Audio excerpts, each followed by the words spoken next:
Hello all, this is Vikram Verma from New St. Stephen Public School Unit 3rd, and today we are going to discuss the chapter of class 11th from economics, that is the theory of demand, and this is first video of this chapter.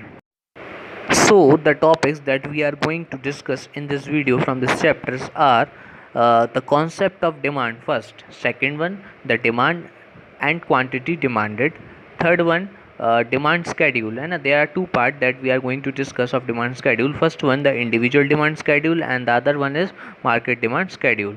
The fourth topic demand curve and its slope. Demand curve have two parts, individual demand curve and market demand curve, and the last topic that we are going to discuss in this video is the demand function, है ना. तो these are the topics that we are going to cover in this video.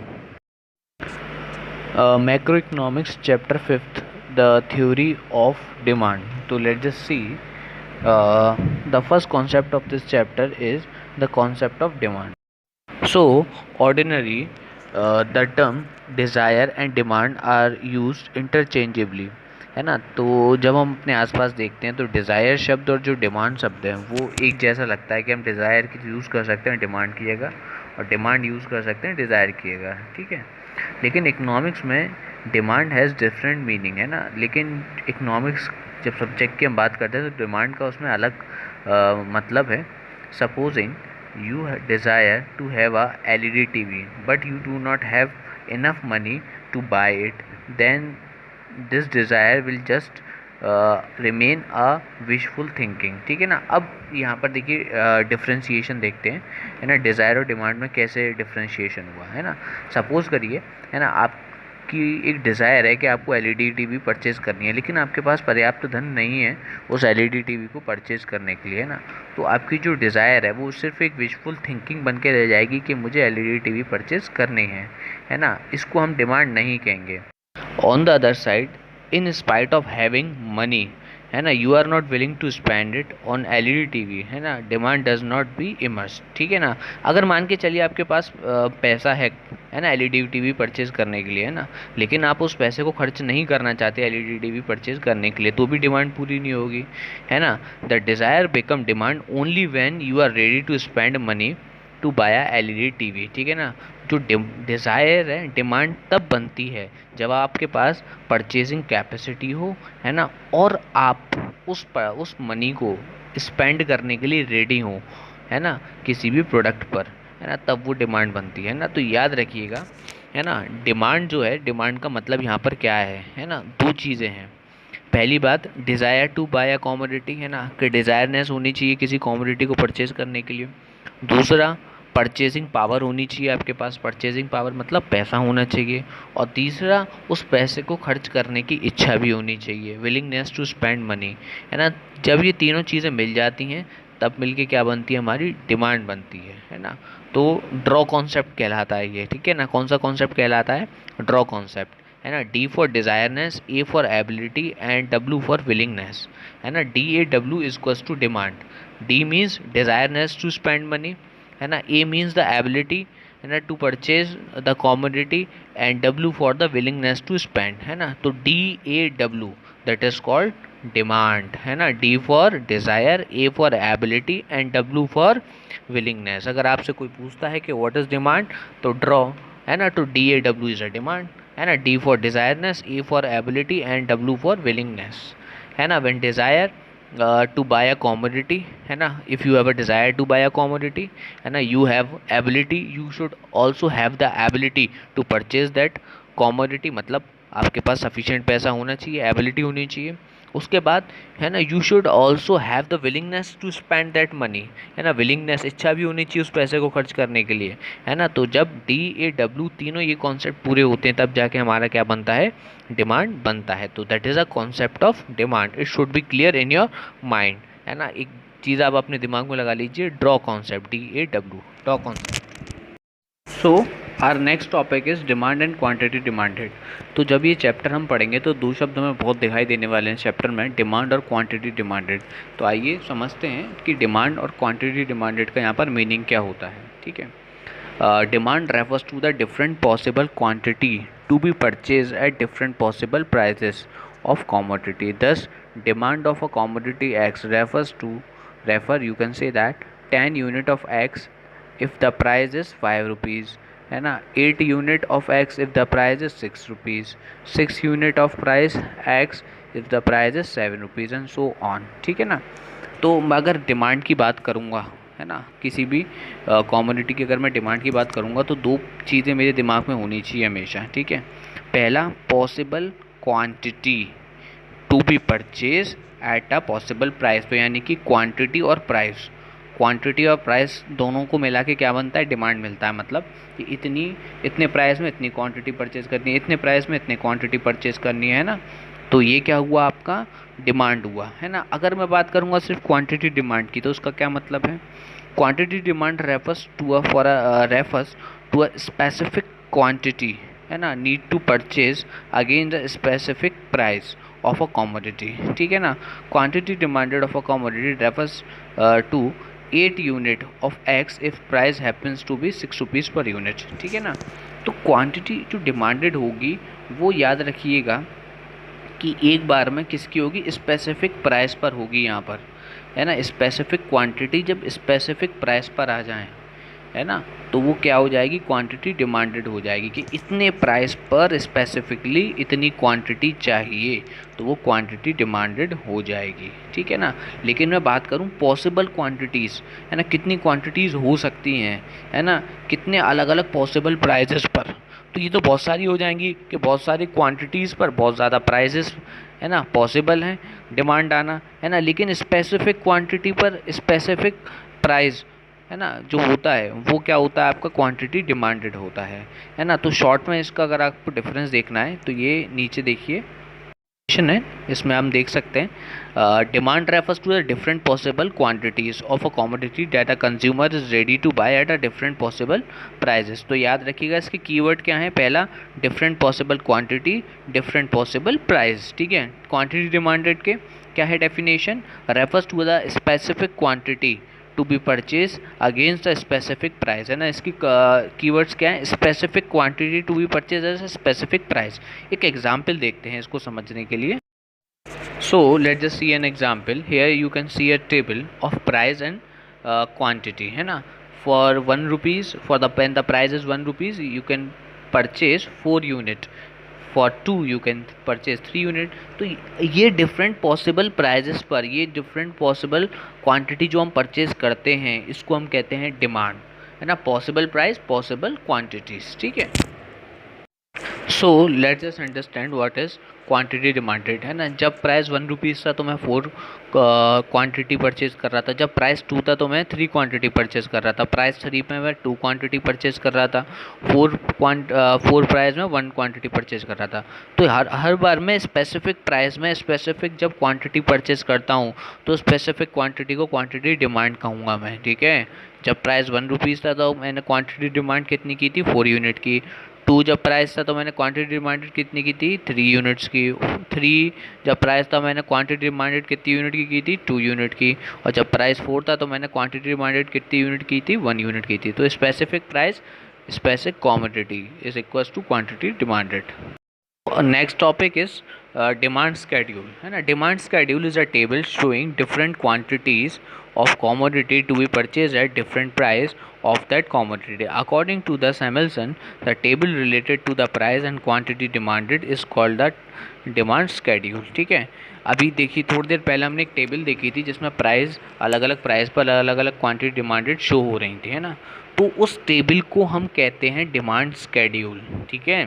So the table related to the price and quantity demanded is called demand schedule. ठीक है। तो हम chapter पर, अब देखिए इसमें समझने वाली बात ये है कि अलग अलग प्राइस पर अलग अलग डिमांड होगी, ये आप हमेशा याद रखिएगा। ठीक है।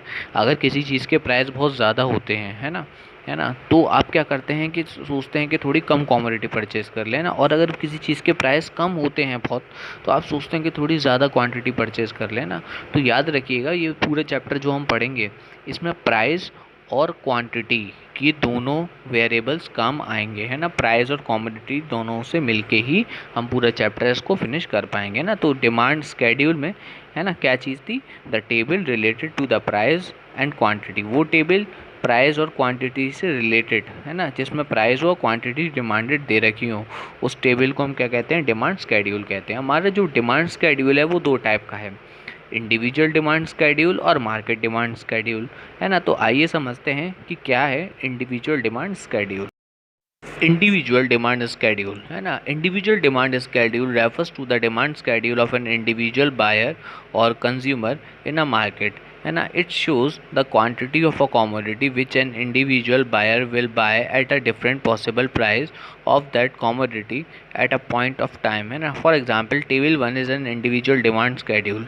It shows the different quantity of good X to be bought by consumer at a different price is given at time. ठीक है ना। तो इंडिविजुअल डिमांड स्केड्यूल का क्या मतलब है बच्चों, तो individual demand schedule refers to the demand schedule of a individual buyer और कंज्यूमर। जब हम पूरे मार्केट में से किसी एक पर्टिकुलर बायर या कंज्यूमर का डिमांड स्केड्यूल उठाते हैं, है ना, तो वो क्या कहलाता है, इंडिविजुअल डिमांड स्केड्यूल, है ना। फॉर एग्ज़ाम्पल, एक मार्केट में तो बहुत ज़्यादा कंज्यूमर्स होते हैं, है ना, बहुत ज़्यादा बायर्स होते हैं, लेकिन एक पर्टिकुलर बायर का एक पैटर्न होता है ख़रीदने का या बेचने का। तो जब एक पर्टिकुलर बायर होता है, ख़रीदार होता है, एक पर्टिकुलर कंज्यूमर होता है, तो जब प्राइस 1 था तो वो 4 कमोडिटी परचेज़ करता था, जब प्राइस 2 था तो वो 3 कमोडिटी परचेज़ करता था, फिर प्राइस बढ़ गया तो उसने और कम कमोडिटी यानी कि 2 कमोडिटी परचेज़ करना शुरू किया, जब प्राइस 4 था तो उसने 1 कमोडिटी परचेज़ की। तो प्राइस बढ़ता गया, कमोडिटी घटती गई, है ना। प्राइस अगर घटता जाएगा तो कमोडिटी उसकी परचेज़ करना बढ़ती जाएंगी, ठीक है ना। तो ये था इंडिविजुअल डिमांड स्केड्यूल। तो जब भी हम बात करेंगे इंडिविजुअल डिमांड स्केड्यूल की, तो हम किसके बारे में बात करेंगे, एक इंडिविजुअल बायर के बारे में या फिर एक इंडिविजुअल कस्टमर के बारे में, ठीक है ना।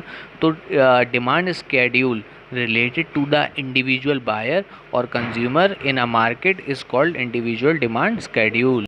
Now let's just talk about the market demand schedule. अभी हमने individual demand schedule पढ़ा था, तो ये इंडिविजुअल जो डिमांड स्केड्यूल था वो किसी पर्टिकुलर इंडिविजुअल कंज्यूमर या बायर का था, है ना। अब ये मान के चल रहे हैं हम कि हमारी जो मार्केट है उसमें 2 कंज्यूमर हैं, कंज्यूमर ए और कंज्यूमर बी, ठीक है। In every market there are several consumer of a commodity, है ना। Market demand schedule represent the demand of a commodity by all the consumer in a market, ठीक है ना। तो हर मार्केट में कुछ कंज्यूमर्स तो होते ही हैं, मतलब एक से ज़्यादा ही कंज्यूमर होते हैं ऑब्वियसली, है ना। मार्केट डिमांड जो स्केड्यूल है वो रिप्रेजेंट करता है डिमांड कमोडिटी की उन सारे कंज्यूमर्स की एक साथ, ठीक है ना। It shows the different quantities quantities of a commodity which the consumer intended to buy at a different possible price of that commodity, है ना। एक मार्केट में, है ना, अलग अलग प्राइस पर जो अलग अलग इंडिविजुअल बायर परचेज़ करते हैं, है ना। एक पूरी मार्केट में जो इंडिविजुअल बायर अलग अलग प्राइजेस पर अलग अलग क्वांटिटी परचेज़ करते हैं, तो उन सारी क्वांटिटी का जो सम है वो मिला के क्या कहलाता है, मार्केट डिमांड स्केड्यूल कहलाता है। On the exemption that there are only 2 consumer. अब हमने ये मान के चला है कि इसको और आसानी से समझते हैं इजी भाषा में, है ना। ये मान के चला है मैंने कि एक मार्केट में सिर्फ 2 कंज्यूमर हैं, ठीक है। अब अलग अलग प्राइजेस पर वो अलग अलग क्वांटिटी परचेज़ करते हैं, जैसे कि प्राइस जब 1 रुपीज़ था तो कंज्यूमर ए 4 क्वांटिटी परचेज़ करता था, जब प्राइस 2 था तो कंज्यूमर ए 3 क्वांटिटी परचेज़ करता था। इसी तरह जब प्राइस 3 हुआ तो उसने 2 क्वांटिटी परचेज़ करी, है ना, और प्राइस 4 पर उसने 1 क्वांटिटी परचेज़ करी। On the other hand, when the price is 1 rupees, the consumer B purchase 5 unit of a commodity, है ना। When the price is goes up 2 rupees, है ना, the consumer B purchase 4 unit. When the price 3 rupees, the consumer B purchase 3 unit. When the price goes up by 4 rupees, the consumer B purchase 2 unit, है ना। तो आप देख सकते हैं यहाँ पर कंज्यूमर ए और कंज्यूमर बी ने, है ना, अलग अलग प्राइस में अलग अलग कमोडिटी परचेज़ किए हैं। अब मान के चलिए जब प्राइस 1 था तो टोटल मार्केट में कितनी कमोडिटी परचेज होती थी, 4 + 5 9 यूनिट की। जब प्राइस 2 था तो टोटल मार्केट में कितनी कमोडिटी परचेज होती थी, 7 यूनिट की। जब प्राइस 3 था तो कितनी कमोडिटी परचेज होती थी, 5 यूनिट, है ना। और जब प्राइस 4 था तो कितनी यूनिट परचेज होती थी, 3 यूनिट। तो यहाँ पे अलग अलग प्राइस पर जब 9753 यूनिट जो परचेज हो रही हैं दोनों कंज्यूमर्स को मिलाकर या दो से ज़्यादा कंज्यूमर्स को मिलाकर, मार्केट में जितने भी कंज्यूमर्स हैं उन सब की डिमांड को मिलाकर अलग अलग प्राइस पर जो डिमांड बन रही है वो क्या कहलाएगी, मार्केट डिमांड कहलाएगी, है ना। और इस पूरे टेबल को हम क्या बोलेंगे, मार्केट डिमांड स्केड्यूल बोलेंगे, ठीक है ना। अलग अलग पॉसिबल प्राइस पर अलग अलग जो टोटल डिमांड होगी पूरी मार्केट की, है ना, अलग अलग पॉसिबल प्राइस पर जो पूरी डिमांड होगी मार्केट की, है ना, सभी इंडिविजुअल कंज्यूमर्स की मिला के जो डिमांड होगी वो सारी डिमांड क्या कहलाएगी, आपकी मार्केट डिमांड कहलाएगी, है ना। और जब ये डाटा हम पूरा टेबल में शो करेंगे प्राइस और क्वांटिटी का, तो उसको बोलेंगे हम मार्केट डिमांड स्केड्यूल, ठीक है। तो ये था हमारा market demand schedule. So students, our next topic is demand curve and its slope, है ना। तो इससे पहले अगर आपको याद हो तो मैंने दो डिमांड स्केड्यूल पढ़ाए थे आपको, इंडिविजुअल डिमांड स्केड्यूल और मार्केट डिमांड स्केड्यूल। तो जब मैं इंडिविजुअल डिमांड स्केड्यूल की जो टेबल है उसका ग्राफिकल रिप्रेजेंटेशन करता हूँ तो क्या बनता है, इंडिविजुअल डिमांड कर्व बनता है, ठीक है। सेम जब मैं मार्केट डिमांड स्केड्यूल की टेबल को ग्राफिकल प्रेजेंटेशन करता हूँ तो क्या बनता है, मार्केट डिमांड कर्व बनता है ना। तो what is demand curve, demand curve is a graphical presentation of the demand schedule, है ना। What is demand curve, demand curve क्या होता है, ये ग्राफिकल प्रेजेंटेशन होती है डिमांड स्केड्यूल की, expressing the relationship between the different quantity of a commodity at a different possible price, ठीक है ना।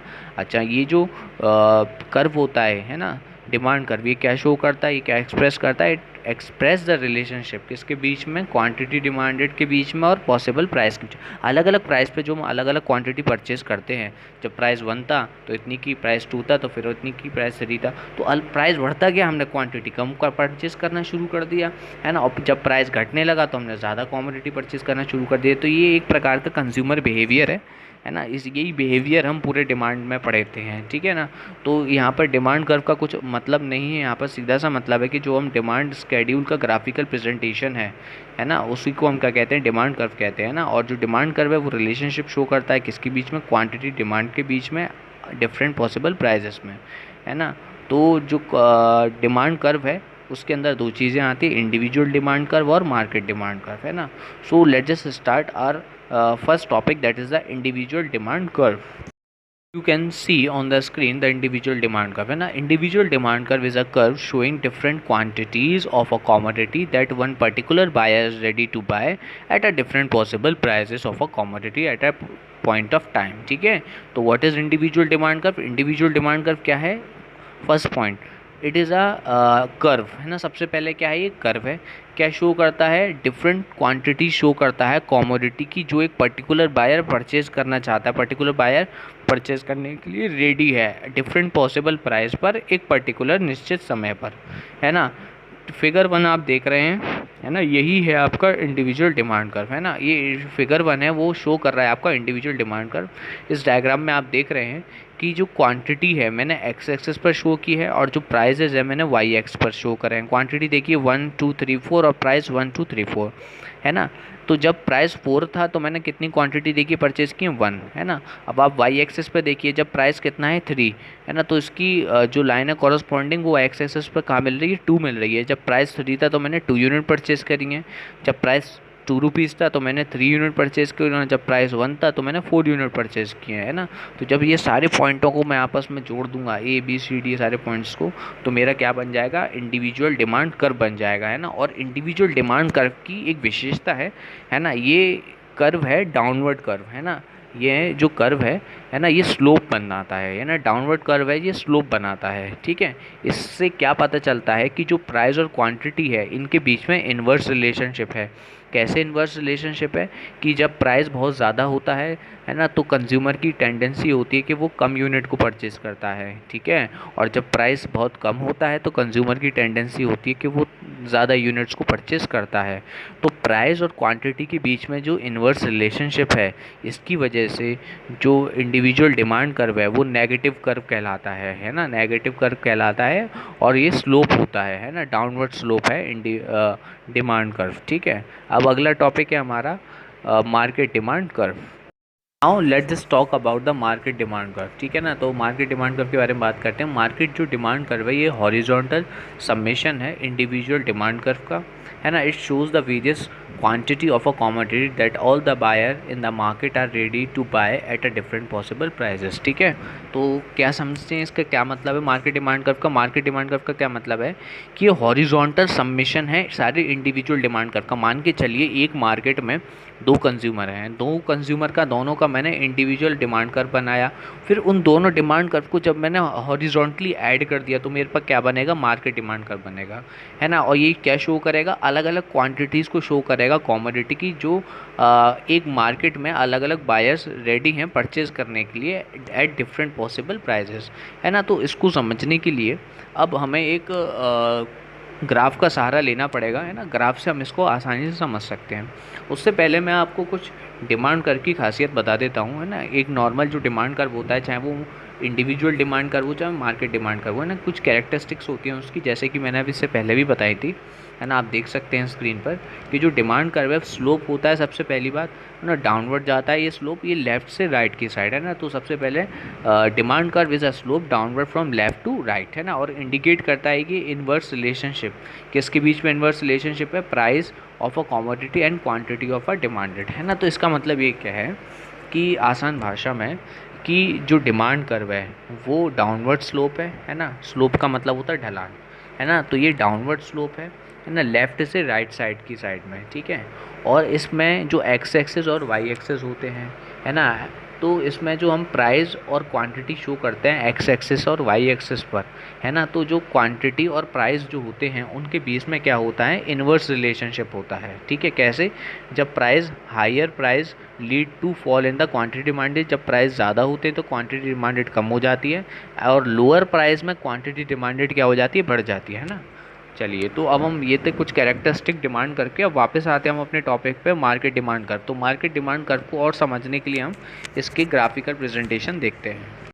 तो इसका on the screen you can see that there is a A demand curve, B demand curve, और A और B demand curve को जो horizontal summation है वो है मार्केट डिमांड कर्व, ठीक है। इसको हम समझते हैं। देखिए, जब आप ए डिमांड कर्व को देखिए, है ना, इसमें देखिए वाई एक्सिस पर प्राइस हैं सभी में, और एक्स एक्सिस पर जो हैं सभी की क्वांटिटी शो हो रही है, ठीक है। तो ए कर्व में देखिए आप कि जब प्राइस कितना था आपका, 4 रुपीज़ था, तो कितनी कॉमोडिटी का कंजप्शन हो रहा था, 1 कॉमोडिटी का कंजप्शन हो रहा था, है ना। बी कर्व को देखिए, जब प्राइस 4 था तो 2 कॉमोडिटी का कंजप्शन हो रहा था, तो ए कर रहा था 1 कॉमोडिटी का कंजप्शन, बी कर रहा था 2 कॉमोडिटी का कंजप्शन, और मार्केट में होगा टोटल 3 कॉमोडिटी का कंजप्शन। तो जब प्राइस 4 है मार्केट डिमांड कर्व में देखिए आप, जब प्राइस 4 है तो कितनी कॉमोडिटी का कंजप्शन हो रहा है, 3 कॉमोडिटी का कंजप्शन हो रहा है। तो यहाँ पे ए और बी की कॉमोडिटी ऐड होके मार्केट कंजप्शन को डिनोट कर रही है ना। फिर आगे देखते हैं कि जब प्राइस कितना है, 3 प्राइस है ना, तो कितनी कॉमोडिटी का कंजप्शन हो रहा है, ए की डिमांड कर्व के हिसाब से 2 कॉमोडिटी का कंजप्शन हो रहा है। बी का डिमांड कर्व देखेंगे, जब प्राइस 3 है तो कितनी कॉमोडिटी का कंजप्शन हो रहा है, 3 कॉमोडिटी का कंजप्शन हो रहा है ना।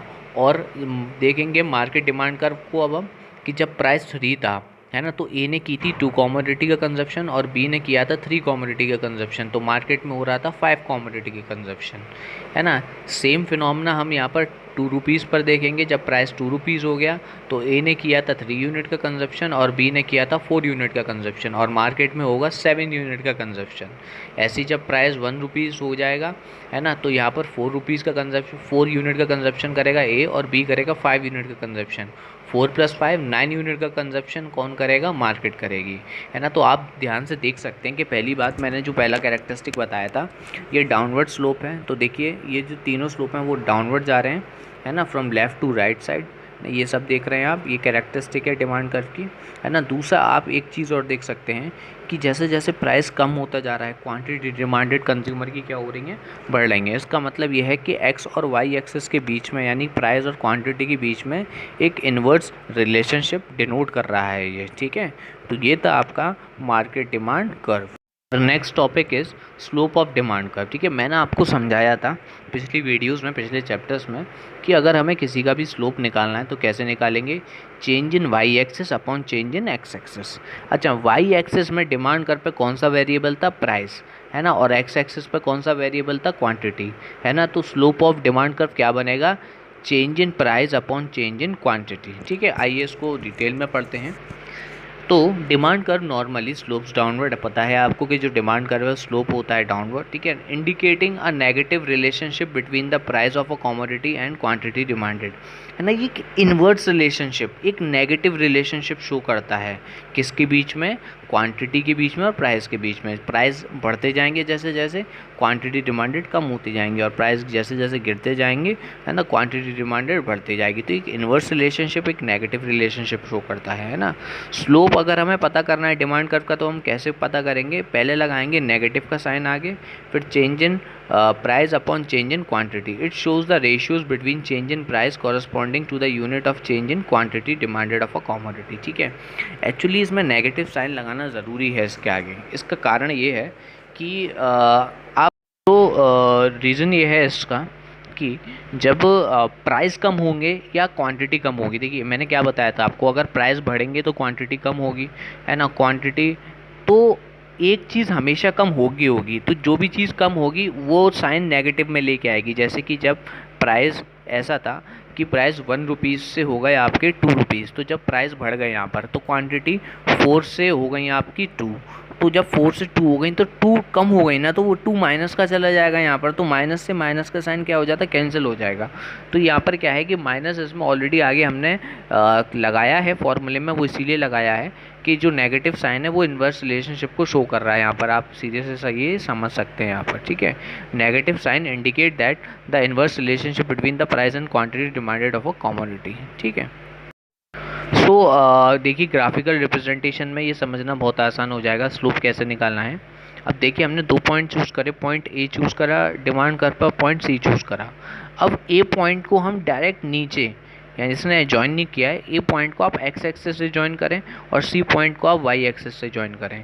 तो जब आप ए पॉइंट को एक्स एक्सिस से ज्वाइन करेंगे और सी पॉइंट को वाई से ज्वाइन करेंगे तो ये 2 लाइन बनेंगी, है ना, जो आपको दिख रही है रेड लाइन, और एक दूसरे को इंटरसेक्ट करेंगी ये बी पॉइंट पर। ठीक है, अब यहाँ पर पता चलेगा आपको कि जब प्राइस चेंज हुआ ए से लेके बी तक तो क्वांटिटी चेंज हुई बी से लेके सी तक, है ना। तो मैंने आपको क्या फार्मूला बताया था कि स्लोप अगर आपको निकालना है किसी भी कर्व का तो कैसे निकालेंगे, change in Y axis upon change in X axis.